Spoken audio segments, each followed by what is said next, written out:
Halo, dan selamat datang di video berjudul Email Cerdas, Karier Melesat.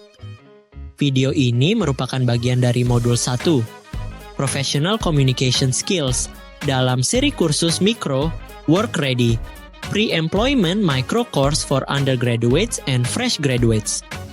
Buat kamu yang sedang berada di tahap akhir kuliah, atau baru lulus dan bersiap masuk ke dunia kerja, video ini akan jadi bekal penting untuk memperkuat citra profesionalmu, dimulai dari hal yang sering dianggap sepele, yaitu email.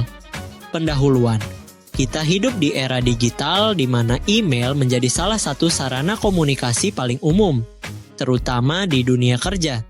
Tapi faktanya, banyak orang, termasuk fresh graduate, masih belum memahami bahwa cara mereka menulis email bisa berdampak besar pada kesan pertama. Email itu bukan sekadar alat kirim pesan.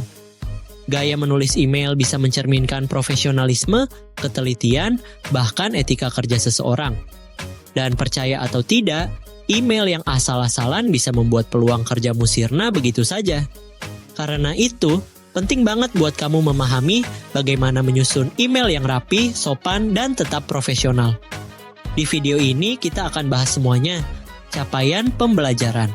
Setelah menonton video ini, kamu diharapkan mampu menjelaskan pentingnya etiket email dalam komunikasi profesional, mengidentifikasi struktur email profesional yang baik, menulis email formal dengan gaya bahasa dan nada yang sesuai, menghindari kesalahan umum dalam pengiriman dan penulisan email, menerapkan praktik korespondensi profesional dalam berbagai konteks pekerjaan, isi materi. Nah, mari kita mulai dengan satu pertanyaan penting. Kenapa sih etiket email itu penting? Karena email adalah wajah digital kamu. Dari email, perusahaan bisa menilai apakah kamu orang yang serius, teliti, sopan, dan tahu aturan.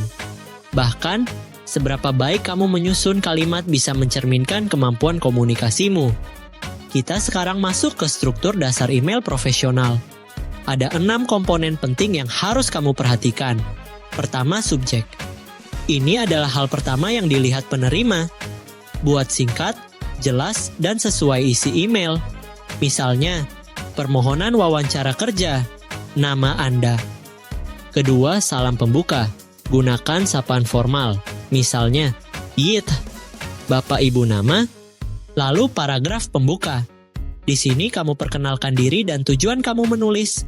Contoh, perkenalkan, saya nama, mahasiswa semester akhir dari program studi teknik informatika. Selanjutnya, isi utama email.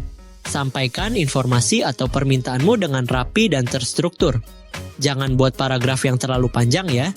Setelah itu, ada penutup yang isinya harapan atau ucapan terima kasih. Misalnya, saya sangat berharap dapat berdiskusi lebih lanjut mengenai kesempatan ini. Dan terakhir, jangan lupa salam penutup dan tanda tangan. Misalnya, hormat saya, nama lengkap, nomor HP, email, LinkedIn. Nah, selain struktur yang tak kalah penting adalah gaya bahasa dan nada bicara. Ingat, email profesional kun krikwa bahasa formal. Hindari kata-kata gaul atau singkatan aneh. Gaya bahasa harus ramah tapi tetap sopan. Jangan terlalu kaku tapi juga jangan terlalu santai. Misalnya, daripada bilang, FYI, saya udah apply tanggal 10. Lebih baik, sebagai informasi, saya sudah mengirimkan lamaran pada tanggal 10 April. Nah, sekarang kita bahas kesalahan umum yang sering terjadi. Pertama, tidak mencantumkan subjek. Ini bisa bikin emailmu langsung masuk spam. Kedua, tidak cek ulang sebelum mengirim. Bisa-bisa nama orang salah atau lampiran lupa disertakan. Ketiga, membalas email dengan nada emosi atau terburu-buru. Ini bisa merusak reputasi. Keempat, penggunaan huruf kapital berlebihan. Contoh, saya mau lamar kerja. Ini terkesan seperti berteriak. Kelima, lampiran tanpa penjelasan. Selalu beritahu penerima apa isi lampirannya. Tapi korespondensi profesional nggak berhenti di email aja loh. Kamu juga perlu paham. Pentingnya membalas email tepat waktu, idealnya dalam 24-48 jam. Kapan harus menggunakan CC dan BCC? Jangan asal klik reply all. Dan jangan asal forward email orang lain, apalagi kalau isinya sensitif. Untuk memperjelas, kita lihat dua contoh kasus. Email lamaran dan email follow up. Untuk email lamaran, kamu butuh subjek yang jelas, salam pembuka formal, isi yang menyampaikan maksud dengan sopan, dan penutup yang mengajak untuk tindak lanjut. Sementara, untuk email follow up, kamu bisa menanyakan status lamaranmu dengan sopan, tanpa terdengar menekan atau menuntut. Terakhir, ada beberapa tips tambahan. Gunakan alamat email yang profesional, misalnya dengan nama asli. Jangan pakai alamat yang aneh atau alay.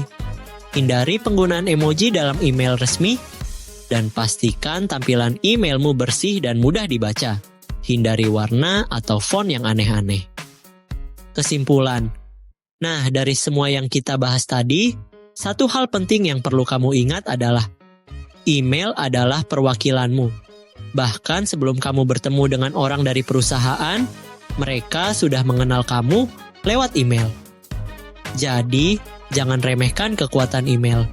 Tulis dengan sopan, cek ulang sebelum kirim, dan pastikan isi emailmu mencerminkan siapa kamu sebenarnya, seorang calon profesional yang siap masuk dunia kerja. Terima kasih sudah menyimak video ini. Sampai ketemu di modul berikutnya.